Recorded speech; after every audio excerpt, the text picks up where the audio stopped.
Now let's start with the first panel. It's on a very important issue, leadership in the female decade. Wolfram, come on stage. This is Wolfram Weimer. Wolfram Weimer is for the first time here on stage as his function as editor-in-chief of Focus magazine. He is our male role model today.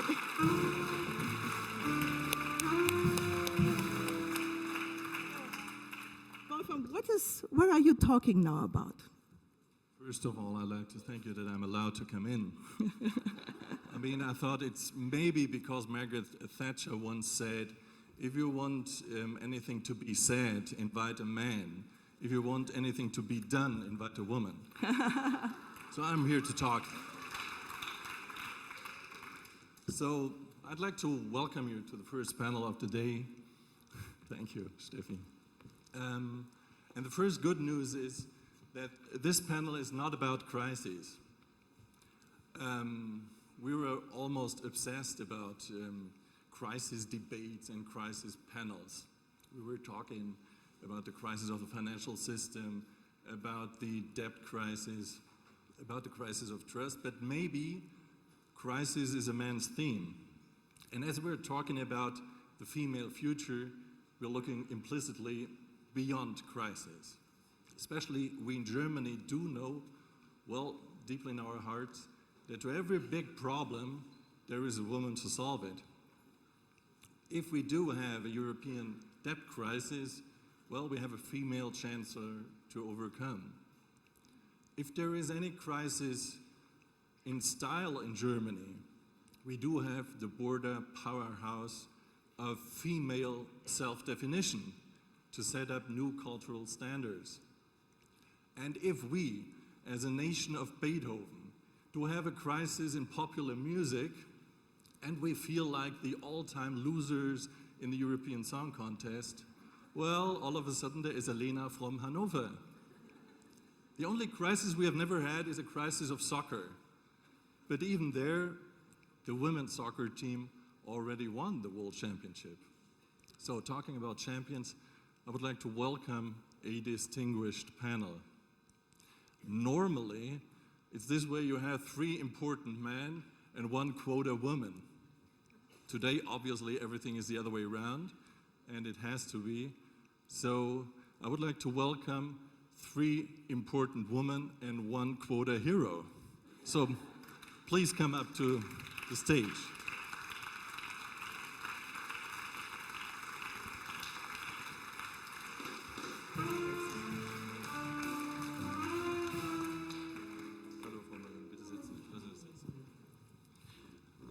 And everybody here on the panel represents one sphere of power, from politics to business to the academic sphere. So let's start with politics. I'd like to welcome Silvana Koch-Mehrin, who is the Vice President of the European Parliament, and she leads there the Free Democratic Party of Germany. And this is important to this discussion, she also holds the chair of the high-level group on gender equality and diversity. Yeah? And she's also the youngest among the European leaders of the major parties in Parliament, and she's responsible for bringing back her party to European Parliament after 10 years of absence. On my right side, there is Jill Lee. She was till last month the Chief Diversity Officer of Siemens. During her 1.5 years here in Munich, she spearheaded Siemens' global diversity program and developed the company's global diversity strategy. Prior to moving to Munich, she worked for, I think, was 20 years for Siemens, and she was Senior Executive Vice President and CFO of Siemens in China, and holding the responsibilities of the Northeast Asia cluster. She told me this morning that at that time she was the only CFO, the female CFO in Asia, and became famous for that.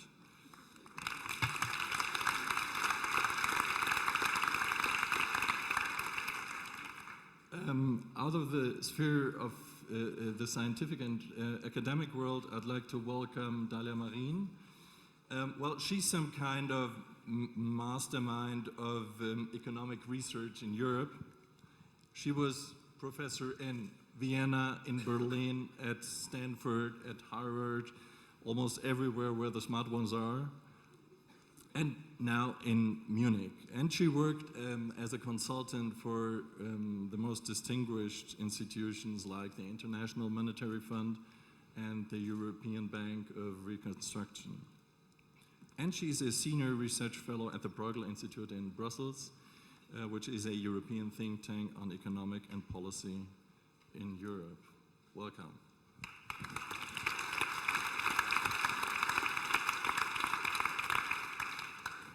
Last but not least, our quota hero, which is Georg Graf Waldersee. He's managing partner of Ernst & Young in Germany, Switzerland, and Austria. And the famous thing about him is that he began his career in his company in 1982 in Hamburg. So he works for 28 years in the same company. I mean, the company changed many times, but 28 years in the same company.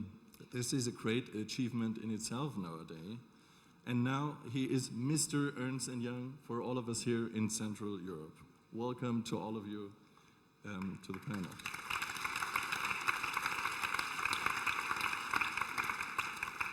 So my first question is to Silvana Koch-Mehrin, because we mentioned this morning that after years of affirmative action and after programs and programs of gender equality, there is still a very poor female representation in senior management positions. Maria Furtwängler pointed that out, and I think she's very right on that. On the other hand, when we look in the field of politics, there is some advance. Not only you and our female chancellor, but you see a young generation of female politicians picking up. So my question is it easier for women to have a career in politics than in business, or to ask it the other way around, trust we women to run a country, but don't we trust them to run a company? Well, I think in a way the challenges that women meet are very similar, because you have to overcome, first of all, a certain threshold that there are enough women. So the one single woman is not the one who's always under extra supervision, under extra observation. And in politics, possibly, at least in some European countries, not in all European countries. I mean, we should not forget that Angela Merkel is the only female leader of all the EU countries, and of the 150-something or 180-something countries around the world, less than 10 are run by women. So it's the figures are still very modest there too. But on the level of ministers in government, there is an increase of women. And when Berlusconi said about the Spanish government, for him that is too pink, he meant that there are too many women, because there are more female ministers than male ministers in that government. But I think, in a way, to answer your question, precisely in politics, as it's under bigger public observation, the benefit of having really the representation of the people there, and it's not only about men being represented, it's about women being represented, about other diversity elements being represented, is more obvious than to have that as an important factor, as it still is today in companies. And I very much like the idea to also there make it a business case, and not only something that is kind of nice and colorful, but that it actually matters. And in politics, I think this is more kind of dribbled through already than it might be in the corporate world. So, Ms. Marin, is there still that famous glass ceiling in corporate Europe? And if so, why is that, and who is guilty? Yeah, we have already heard about the fact that women are underrepresented among CEOs. And basically there are two kind of explanations for this. One is there is this discrimination, because somehow there is a glass ceiling. There are now about 50% women and 50% men who finish the university, but somehow then there is a very, very, very, very small proportion that ends up leading enterprises and firms. So one is discrimination, and one is that it's sort of self-selection. And what is meant by that, you know? It is, you know, we heard that somehow the men have some wrong ideas in their heads, but somehow the new research finds, and this is now experimental studies in behavioral economics, which is a cross-discipline between economics and psychology, and it's a field that's quite new and is maybe 5 years old. And one finding in these research labs was, and that's very interesting, that women are really different. You know, when I was studying at university and I tried to be successful and I was determined to be successful, I always tried to be like a man, you know, because that was the principle. You have to be the better man in order to be successful. And it so happened that some of my qualities were like that I actually like a challenge and I like to be, to face competition. But as it turns out, in these research results, many women do not like it. And it's, for instance, one result that comes out in these studies, and this is a work that has been published 2 years ago, is that women actually shy away from competition, but not from competition per se, but from competition with men. And the reason is how they found out that these are women that have the same quality, they have the same kind, they are as excellent as the men with whom they compete, but the perception in the woman is that they are not going to be as good as the men. And therefore, it has a sort of deterring effect. And now in this lab, they introduced only competition with women, and they found out that the women have been performing excellently with other women, competing. They like competition, but they somehow do not like competition with men. And what that result suggests is, that has a policy implication, of course, because if you want to remember, these are women that are excellent. They have the same power in their brains as the men. It's just the self-perception is different. And somehow the stereotype in society has become part in their brains somehow. And this is now the problem. So somehow in the educational system, you have to think about, if you have that problem, how do you go about this? Because you want to empower these female brains for the future, because, yes, let me stop here.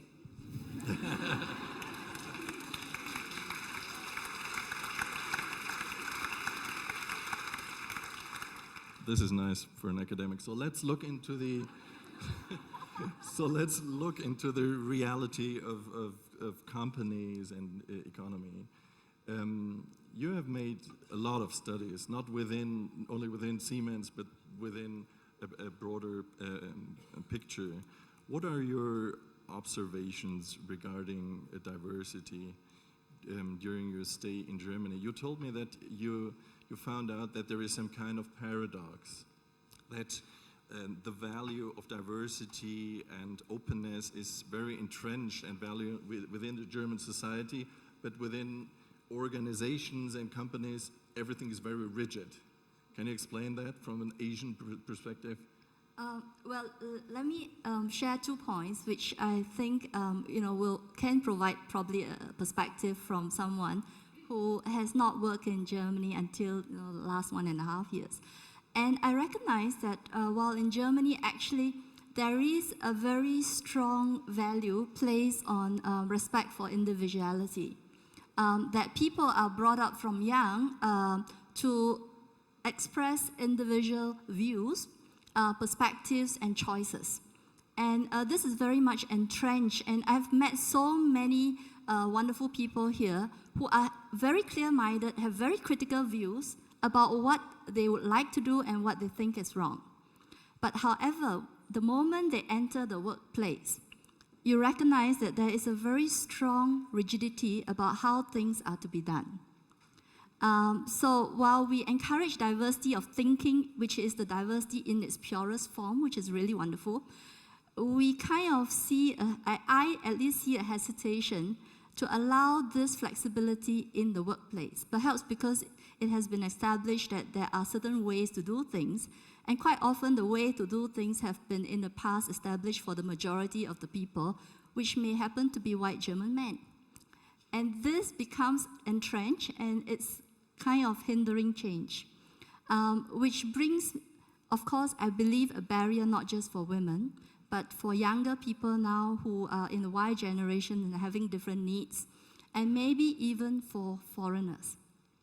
Which brings me to the second point, that I think actually Germany has a lot of diversity dimensions. I read statistics that actually 1 in 5 person in Germany is either a German or a person with a German passport but with foreign descent. And in Munich, it's 1 in 3. 34% of the people here are either non-German or they are German passport holders with foreign descent. And there is many other dimensions of diversity besides gender. So if all this could be considered in the diversity elements, I believe it will make the case even more urgent that things have to be changed.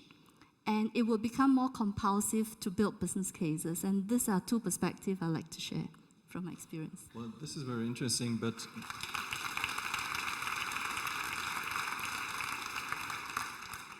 you know, you're now in no man's land. You left Siemens, and you will pick up a new job in July in Singapore. So you don't have to be so polite.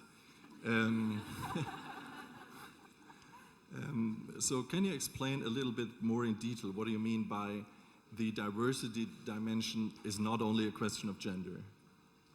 Well, I think, you know, if you look to diversity, you have actually, finally you're talking about engaging differences. And you talk about, you know, differences with people from different cultural backgrounds, gender, people who have different religious beliefs, people who are able and people who are disabled, people who come from different generations, because we all have different views and experiences, and people who have experience working abroad, people who are here and wholly, you know, just working most of the time in Germany. So this is what I meant by different diversity. And perhaps just to share that in Asia, what is very unusual, which I shared with you, was the fact that we are actually brought up by education and upbringing very often to have a certain conformity. You know, in school, we have school uniforms, we have a certain regimen about how we should behave, and our hairstyles, our appearance, and, you know, the length of our skirt, etc. So there is a lot of, also at home, you are reminded you are a member of a community, a member of a family, a member of society. This is how you should behave.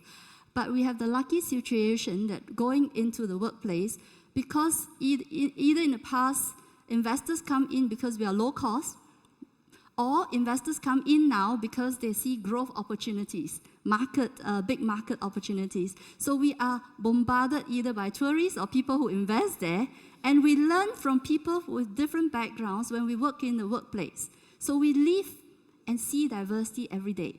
So while we are not brought up in our thinking by the regimen, we have to cope with it in reality. And that's where I see the different models between Asia and Europe as I live here. Waldersee,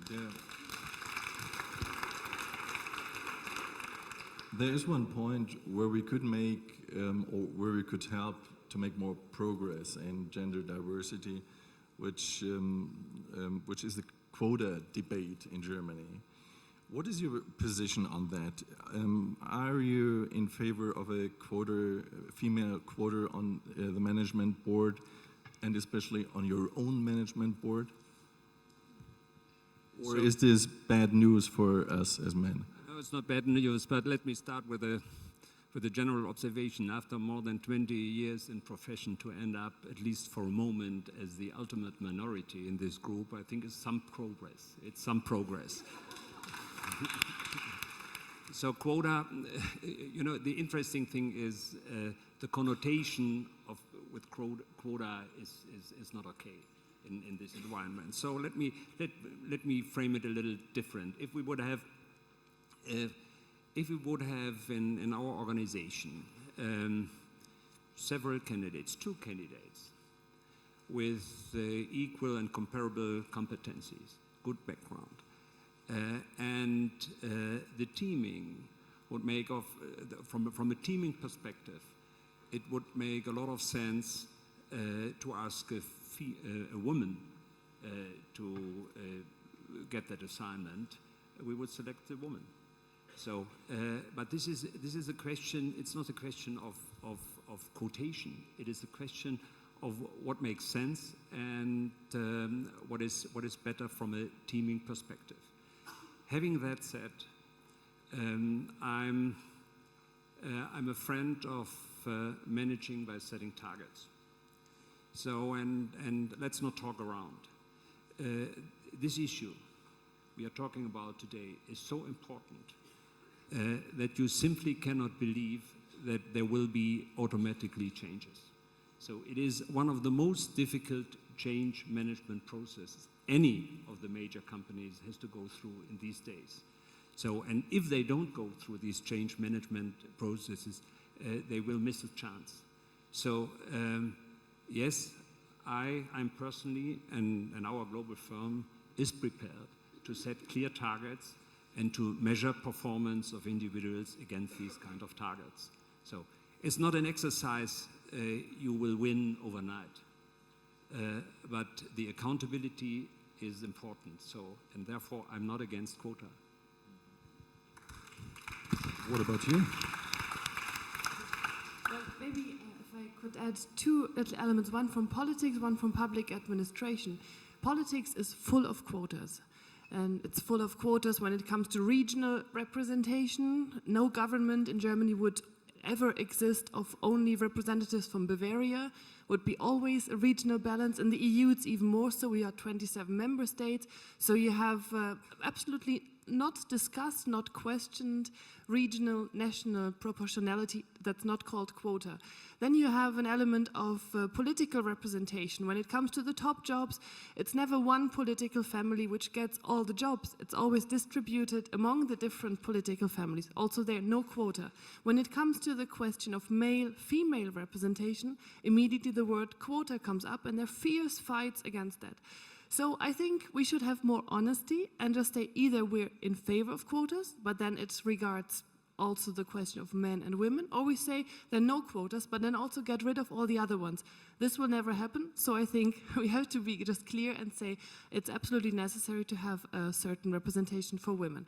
Public administration, chairing this high-level group, gender equality, diversity, means that we as an institution, as we pass legislation for 500 million citizens in Europe and setting targets for diversity and gender and family and work-life balance, we have to be even over-fulfilling those targets. And if you look at the figures of the administration of the European Parliament, also there we're not exactly there yet. So we introduced for this year's action plan for the first time a quota. And I think it's a big step forward. It was a big debate, I can tell you, in the European Parliament about that too. And just maybe to add, Deutsche Telekom just recently introduced a quota for senior management, 30% women. And talking to René Obermann, he said that he gets a lot of jokes made about him, that he's now the ultimate women understander and so on. But that he said he's very curious to see which other recipes, which other ways to achieve a certain percentage of women in senior management do the other CEOs have. And he's looking forward to seeing what will work better in other companies. So let's see. I have experience as a mentoring. I'm the mentoring woman for the economics faculty in the University of Munich, and this role means that I should find very talented women and sponsor them and help them to make a career. And this experience actually. One striking example with these women is that they come into my office and they tell me, you know, I'm not sure whether I'm good enough. Now, they have been pre-selected because they are very excellent, you know, otherwise they wouldn't even come into my office. So they have been pre-selected and they come in and they say, I'm not sure whether I'm good enough. When a man comes in with equal talents, he says, I'm great, you know? But there is I see the grades before I speak to the people. So I really have a personal experiment, if you wish so, that there is such a substantial difference in self-perception. So basically, not so good men want to try the challenge, and very good women do not want to try a challenge. So let me come now to the quota. I basically was very much against it. I always thought if they introduce a quota, I'm really getting very dequalified. You know, my quality gets dequalified because everybody will just say I'm the quota woman. But in the meantime, I have changed my mind, and the reason why I have changed it is there are two things. First of all, it's very important that women act as role models. Because when I go into my lectures in the lecture hall and the female students see me as a female professor performing well, and therefore I'm preparing well so that I perform well, because I know there are all these little girls sitting in the room watching me and making a bet that I'm performing well, you know. Okay, so I'm performing well, and they see you can perform well. You are not a man as a woman if you are successful. It doesn't mean that you are giving up family, partnership, children, but you are just a female person, you are successful. And you can be very successful. So this is a signal for women to try it also. So the role model, so if there are enough women, and of course they have to be good, otherwise they do not act as a good role model, that speaks for a quota. And the other thing that speaks for a quota is the self-perception thing. Because women shy away from trying out their qualities, even if they are very high-quality women, you have to reduce the uncertainty of how they are going to perform in the future. And the way to do this is giving them a higher chance to be successful, because they know there is 50% is going to be women, so that the chances that they will get the job is higher, independent of their quality, you know, independent of being men or women, because basically women have a presumption they are not as good as men are, and therefore the men end up in these positions. So let's move the focus from the quota debate to the leadership question itself. Jill, is there really a difference between women leaders and men who lead? I mean, is there a special female leading style, and has that changed? What is your experience in practice? Actually, I hate to generalize because I have seen as many good male managers as there are women, and I have also seen as many bad, poor female managers as well as there are men. So I have to be honest that on this point, it's really about the individual. But I would say that fundamentally, maybe the styles, there are certain attributes that are quite common, that women perhaps take time to communicate more, and that they are more observant of different things, the emotional needs besides the business needs, and they may take care of certain roles as well, that the woman, especially if the woman herself has gone through a similar type of experience, having to manage family and career. But on the other hand, sometimes there are also cases of women who tend to believe that others should be like them. So they tend to assess a person much more strictly if the person has a different lifestyle or values than herself, than a man would. A man is very focused. If this is your job, this is your target, you achieve it and you are good. I don't see if you should be like me in my style. So, and from that point of view, I would say that I can't say it is naturally better, but I would absolutely support that a management team has to have different people. And a management team has to have male and female, and management team has to have people who come with different backgrounds. And that I absolutely support, yeah.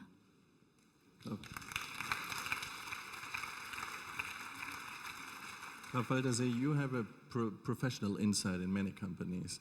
Could you describe a little bit what has changed in the last couple of years on that topic within the companies you're working for? So let me start with my own company. Let me start with my own company, and it relates to both what we discussed before. The first thing we discussed is a business case, and the integration of the question of women participation or gender equity into a broader diversity and inclusiveness discussions, which is the important thing, to have the appropriate mix in leading professional organizations or major companies, and the other thing was a quota thing. When I think about my own company, when we do hire year by year many young professionals from the universities. 50% of these younger professionals are women. So this is not a quota, this is a fact. So after 2-3 years, the same generation has a quotation of 30 to 50. Before partnership, and partnership is participation in ownership of our partnership, we do have about 30% senior managers and 70% in female managers and 70% male. In our partnership, in the 3 countries I'm responsible for, we do have a quotation of or participation of 12% of our partners are females. Something must be wrong. Something must be wrong. And that answers your question. What has changed? It has changed the awareness that we cannot afford, we simply cannot afford that much to waste talents. Talents we know can significantly contribute to the further progress of our firm and any other firm, and to the team spirit in a more mixed leadership group. And that has changed. The awareness has changed. And now it goes back to the quotation. So we cannot afford to have a too lengthy change management process, because I promise you, and I promise all my partners in my own organization, that if we don't change our behavior, in 5 years from now, we won't be competitive. We won't be competitive either recruiting the right people for our organizations, before young women do have different expectations than a couple of years ago, and you said it in different words before, and we won't be competitive to serve major global clients of us with a more integrated, diverse strategy, because they would simply don't accept if we won't deliver to the same standards. And therefore, I personally do think that we and many others are sitting on a burning platform, and that is why this is not a task for us. It is one of our key global strategies in our setup of our 5 or 6 global priorities. Tough words for a female summit.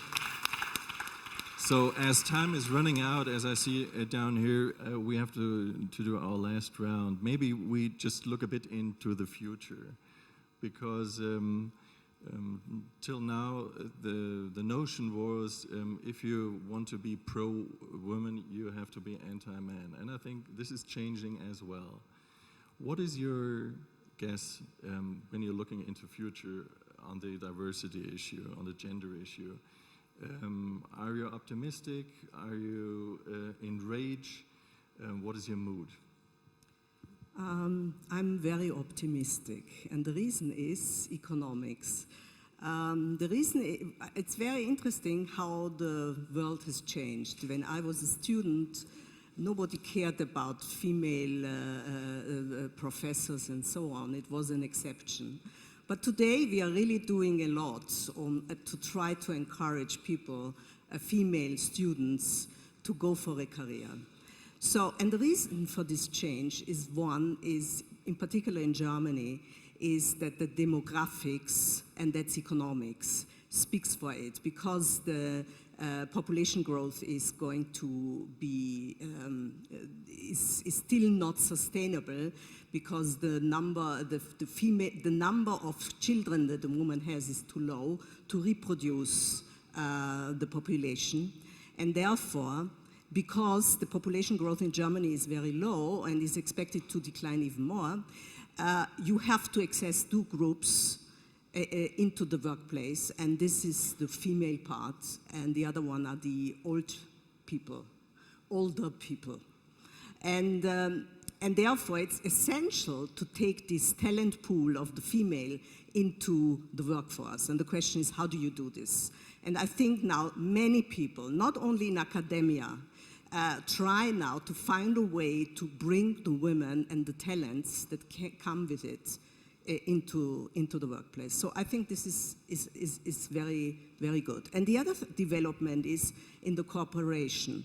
The corporation has been changing in the last 10 years. It has gone from being very hierarchical, authoritarian kind of leadership to a less hierarchical, more decentralized, so power has been decentralized to lower levels of the corporation. So a corporation is more like a teamwork more. It's flatter in the hierarchies. And that is something in which women are actually better, because teamwork means that you have social skills, and it's obvious that women have better social skills than men have. So they can be, okay. Sure. Okay, I'm sorry. I'm referring here to a test that has been done. It's actually, it's documented that men, no, actually it's true. Women do better in verbal skills, which is communicating, and it's really true. I mean, they have better social skills. I'm not saying that there are not men who have also social skills. Okay, yeah, I'm not saying that. Anyway, so this is this kind of organizational mode of the corporation is, I would say, favoring women. Okay, so from both sides, I think I'm quite optimistic that the future looks bright for women.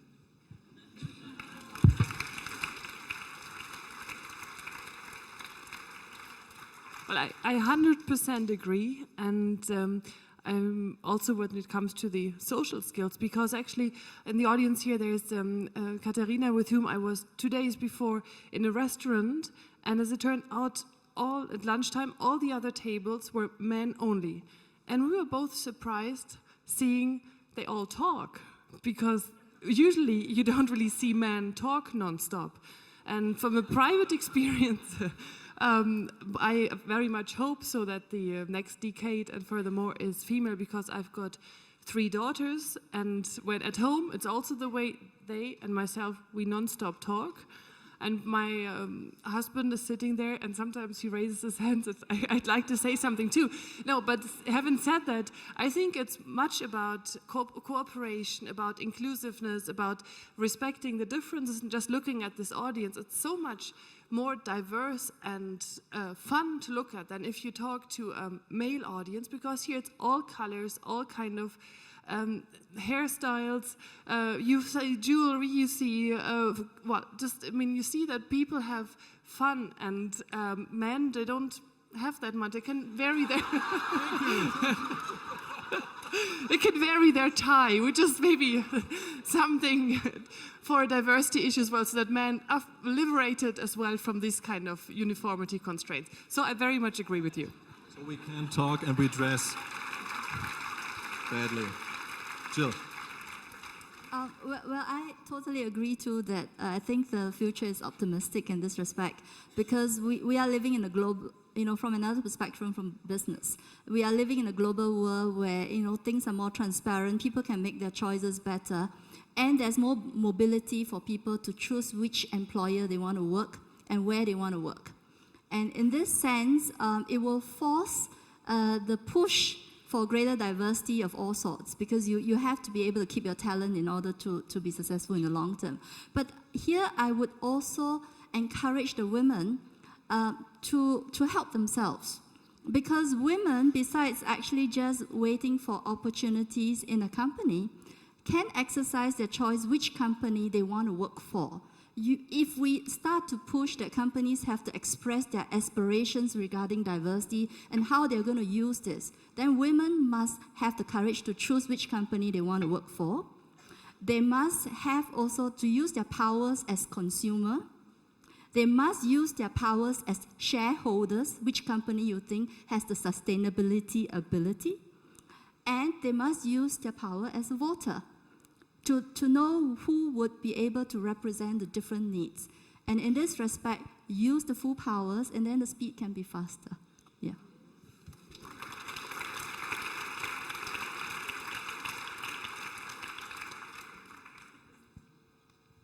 I can only echo what has been said before, and I'm privileged. I have 2 daughters, so I cannot imagine how the change would have, the situation may have changed if there were 3.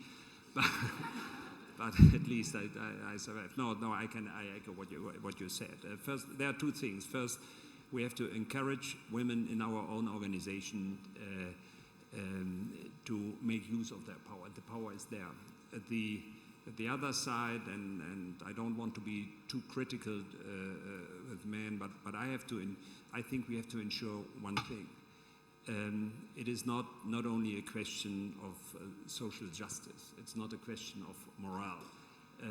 It is the question, it's a business case and a question of appropriate behavior. And we have to ensure that everyone who talks, as most of the men talk in these days about this subject, and including myself, ensure that they walk the talk. This is the critical thing. We have to walk the talk. Because talking is enough, and now it is, I said it 3 times before, it is a business case, and a business case is something around execution. So, and we have to do it, and we have to make people aware of what has to be changed. We have to set the right measures, and then to make everyone accountable in major organizations. So it is not as simple as it is, but without this, nothing will really change. This is my observation, my firm belief.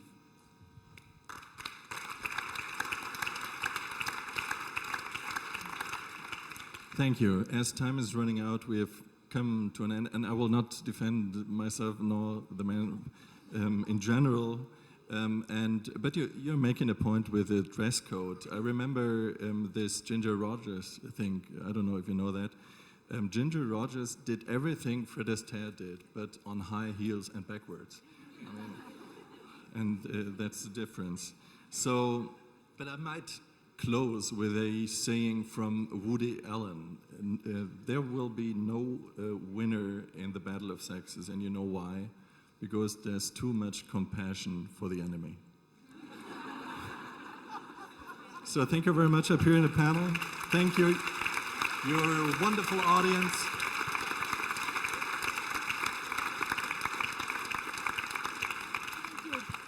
Thank you. You've been a wonderful audience, so I think we're even. Yeah. Good luck and good day. Thank you, wonderful panel. I'm especially proud for Koch-Mehrin. She's my discovery. Dahlia, you're great. And Jill is leaving today for Singapore. Give her a farewell clap.